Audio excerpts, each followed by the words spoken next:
Hi, this is Bianca Chavira, and this is my presentation on Web 2.0 tools in education.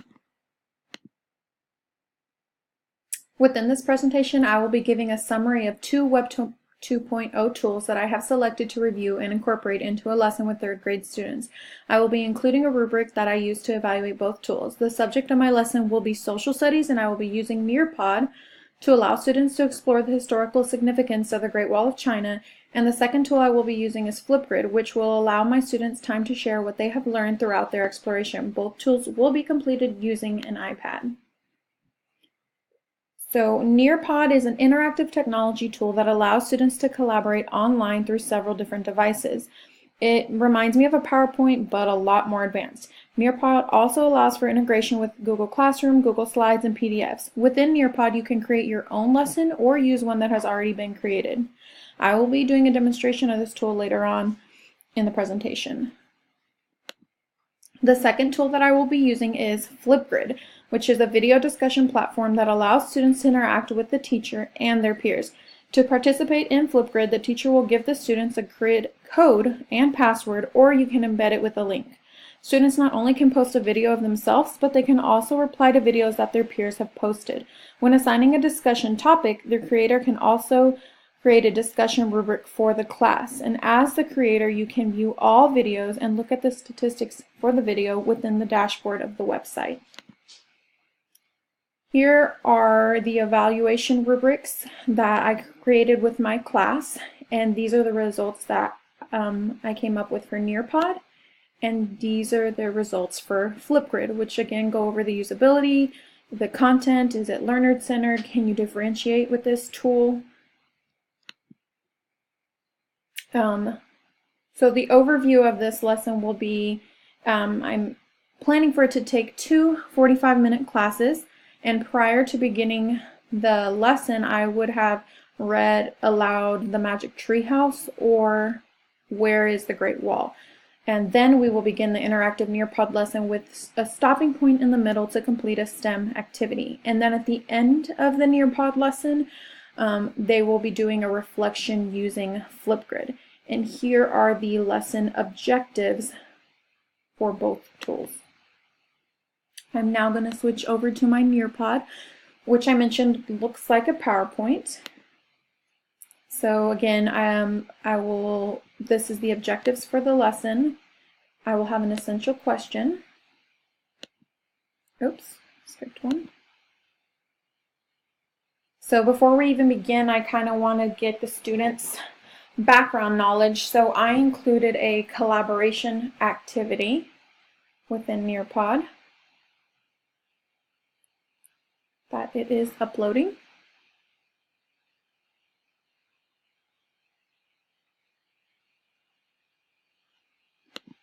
So it says, what do you already know about the Great Wall of China? So here they will write their thoughts.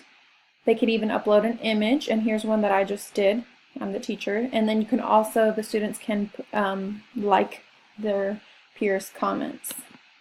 So then after we do some background knowledge, they're going to actually get to do a virtual field trip of the Great Wall of China. Again, on my computer it's really slow, but when we do it on the iPad or an iPhone, they get to like move left and right and look all around, and it's a really cool experience.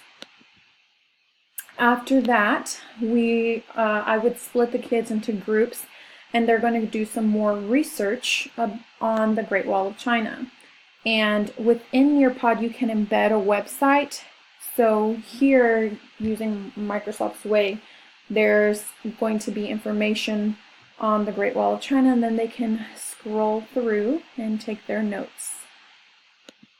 And then afterwards, I also included this just to show you that you can also draw within Nearpod. So on their iPads or even on a regular laptop, the students will draw where the Great Wall of China is located.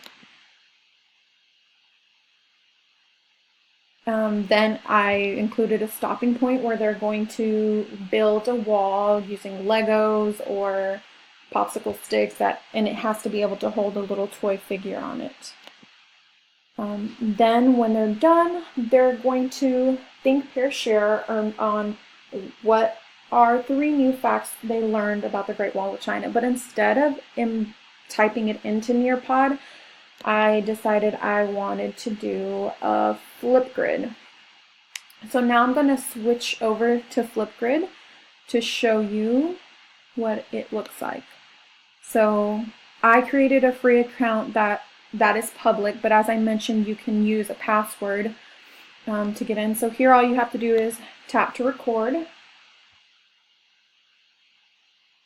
This is one I already created.